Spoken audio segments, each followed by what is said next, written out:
आज मैं आपको इस वीडियो में बीजेपी सांसद ब्रिजभूषण शरण सिंह की क्राइम की कुंडली के बारे में बात करने वाला हूं। जैसे बाइक चोरी, शराब माफिया, ठेकेदारी, गोलीबारी, बमबाजी, हत्या, मर्डर आदि तमाम लिस्ट पड़ी है उनकी क्राइम की कुंडली में। यहाँ तक कि वह मंदिर के जो तालाब होते हैं उसमें जो सिक्का चढ़ाए जाते हैं उन सिक्कों को भी बच्चों को इकट्ठा करा करके उन सिक्कों को भी निकलवा लेता था। कौन?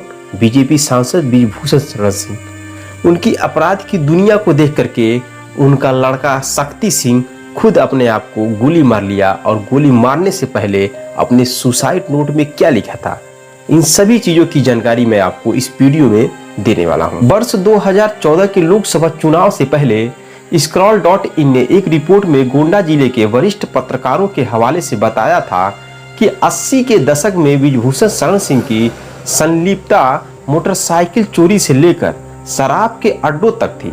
यहाँ तक कि वे मंदिर के तालाब के तलों में पड़े सिक्कों को भी लड़कों से निकलवाते थे।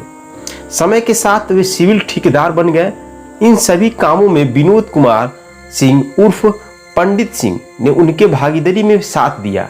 यह वही पंडित सिंह है जो यूपी के समाजवादी पार्टी सरकार में मंत्री भी रहे थे। बाद में ब्रिजभूषण शरण सिंह और पंडित सिंह की दोस्ती दुश्मनी में बदल गई।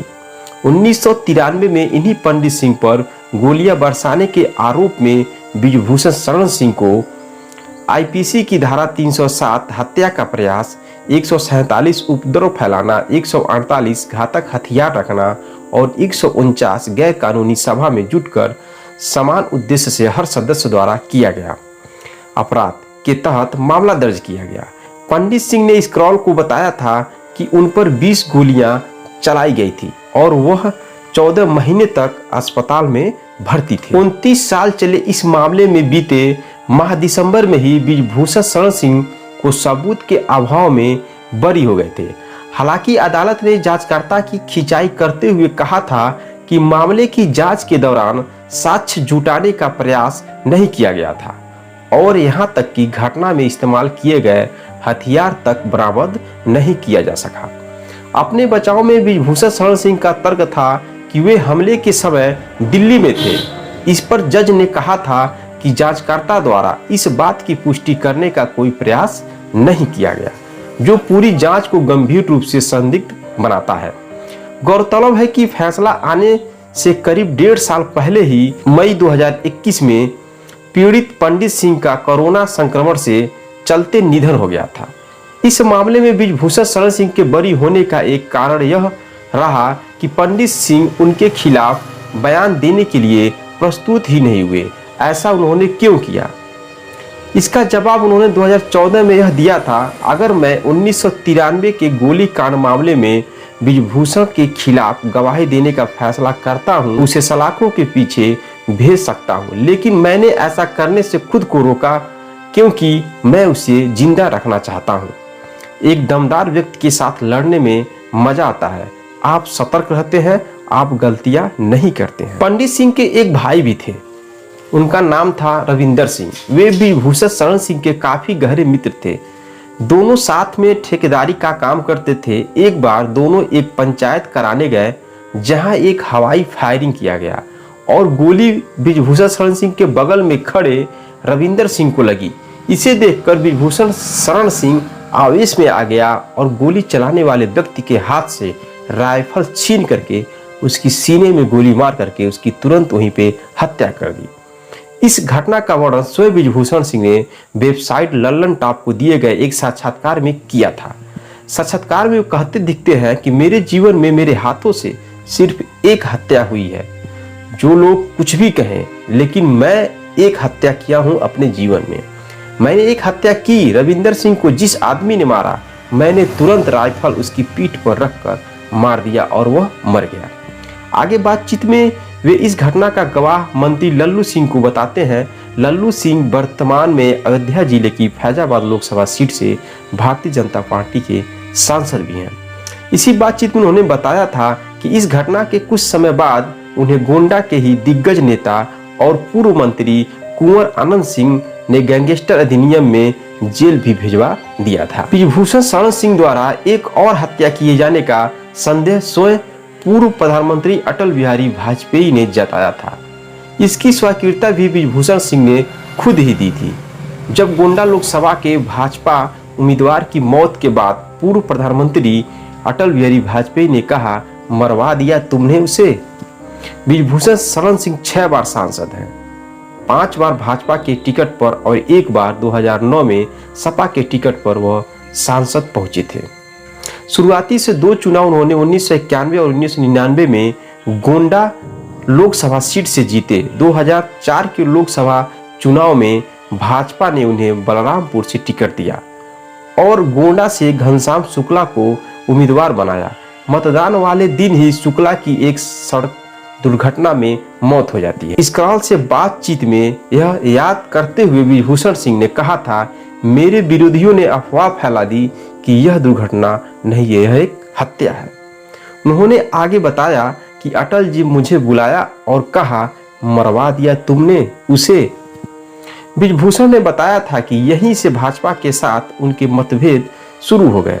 2008 में उन्होंने तत्कालीन संयुक्त प्रगतिशील गठबंधन सरकार के खिलाफ विपक्ष द्वारा लगाए गए महत्वपूर्ण विश्वास प्रस्ताव में अपनी ही पार्टी के खिलाफ क्रॉस वोटिंग करके सुर्खियां बटोरी। भाजपा ने उन्हें निष्कासित कर दिया, लेकिन सपा ने उनके लिए दरवाजे खोल दिए। सपा के टिकट पर वे 2009 में कैसरगंज लोकसभा सीट से सांसद निर्वाचित हुए। 2014 में वे वापस भाजपा में आ गए और फिर से कैसरगंज से सांसद बने। 2019 में भी उन्होंने अपनी जीत दोहराई। काबिल एक गौर यह है कि प्रधानमंत्री द्वारा हत्या का संदेह जताए जाने के बाद भी वे भाजपा में बने रहे और भाजपा ने उन्हें क्रॉस वोटिंग के बाद निकाला। लेकिन ब्रिजभूषण के राजनीतिक रसूख पर कोई अंतर नहीं पड़ा। एक हत्या करने की बात स्वयं स्वीकारने वाले और एक अन्य हत्या का आरोप प्रधानमंत्री द्वारा लगाए जाने के बावजूद भी भाजपा और विपक्षी सपा दोनों ने ही उनके गुनाहों पर पर्दा डालकर उन्हें गले लगाया और वे चुनाव दर चुनाव टिकट पाते रहे, जीत दर्ज करते रहे और दशक भर से अधिक समय से एक राष्ट्रीय खेल संघ के अध्यक्ष पद पर जमे हुए हैं। यहाँ तक कि बाबरी मस्जिद में भी इनका नाम आया। बाबरी मस्जिद गिराने से लेकर दाऊद के गुर्गों को आश्रय तक देने के विवाद में ब्रिजभूषण शरण सिंह का लंबा नाता था। अवध विश्वविद्यालय से कानून की पढ़ाई करने वाले ब्रिजभूषण सिंह 90 के दशक में अंत में भाजपा से जुड़े थे। वह राम जन्मभूमि आंदोलन का दौरा था और अयोध्या के आसपास के क्षेत्र में उनकी अच्छी पकड़ के चलते भाजपा की नज़र उन पर पड़ी थी। आज उनकी पत्नी केतिका सिंह गोंडा जिला पंचायत अध्यक्ष हैं और बेटे प्रतीक भूषण सिंह गोंडा सदर सीट से विधायक हैं। राम मंदिर आंदोलन के प्रमुख चेहरे में ब्रिजभूषण एक रहे और बाबरी विध्वंस मामले में भी वरिष्ठ भाजपा नेता लाल कृष्ण आडवाणी, मुरली मनोहर जोशी और पूर्व मुख्यमंत्री कल्याण सिंह के साथ भी वे गिरफ्तार हुए। वे इस मामले में मुख्य आरोपी थे। वर्ष 2020 में अदालत ने ब्रिजभूषण समेत सभी आरोपियों को बरी कर दिया था। कट्टर हिंदू नेता की इस छवि को भी वे आज भी भुनाते हैं और गर्व से कहते हैं, आंदोलन के दौरान क्षेत्र का मैं पहले व्यक्ति था जिसे मुलायम सिंह ने गिरफ्तार किया था। विवादित ढांचा गिराए जाने के बाद सीबीआई द्वारा गिरफ्तार किया गया और मैं पहला शख्स था, ऐसा उन्होंने कहा।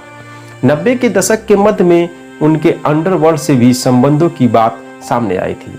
उन्हें दाऊद इब्राहिम गिरोह के सदस्य को शरण देने के आरोप में तिहाड़ जेल में कई महीने तक बंद किए गए थे। उनके खिलाफ आतंकवादी और विभाजनकारी गतिविधियों रोकथाम अधिनियम टाडा के तहत मामला दर्ज भी किया गया था। बाद में वे सबूतों के अभाव में बरी हो गए थे। जेल में रहते हुए उन्होंने अपनी पत्नी को गोंडा लोकसभा से भाजपा के टिकट पर चुनाव लड़ाया और उन्हें जीत दिलाई।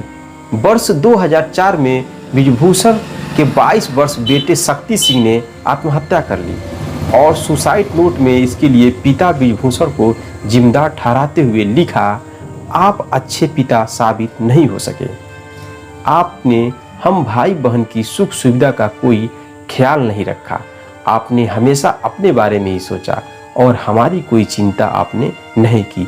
हम लोगों को अपना भविष्य अंधकार में ही दिख रहा है, इसलिए अब जीने का कोई औचित्य नहीं है।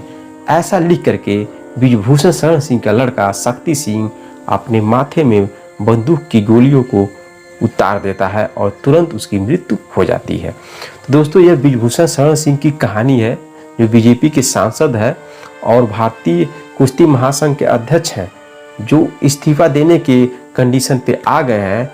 उन्हीं पर लगा है देश के दिग्गज महिला पहलवानों द्वारा यौन शोषण का आरोप। तो दोस्तों, आपका क्या ख्याल है? इस वीडियो से आपको जानकारी क्या मिला?